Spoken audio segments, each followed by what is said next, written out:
দেখো, কালো জিরে আর মেথি দিয়ে একটা নতুন জিনিস বানানো হচ্ছে। দেখো তো, বলো তো সবাই, এটা আমরা কি করব? দেখতে থাকো, সবাইকে জানাচ্ছি। কালো জিরার মেথিকে ভালো করে কড়াইয়ে ভালো করে নেড়ে নিতে হবে, যাতে ভাজা ভাজা হয়ে যায়। এক কথায় বলা যায় যাতে পুড়িয়ে যায়। ভালো করে ভাজিয়ে তাকে মিক্সিং বলে তাকে পাউডার বানাতে হবে।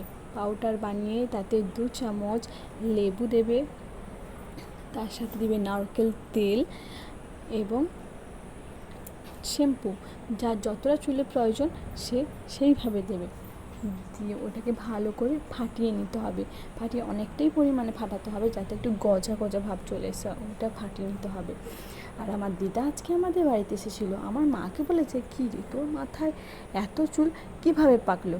বলে কী রসে পেকে গেছে, বয়স হয়ে গেছে। বলে বয়সে তোর থেকে কি আমার বয়স আরও কম? দেখ তো আমার মাথায় কত কালো কুচকুচে চুল, আর তোর মাথা পুরো মাথা সাদা হয়ে গেছে। তখন বলছে, তুমি কী ব্যবহার করো?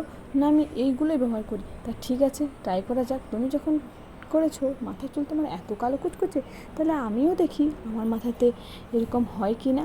ঠিক আছে, লেগে পড়লো কাজে। তাড়াতাড়ি দেখা যাক এবারে সত্যি উপকার দিচ্ছে না দেয়নি সেটা জানার জন্য। তো আমার দিদা বলেছিল সপ্তাহে 2বার মাখতে হবে।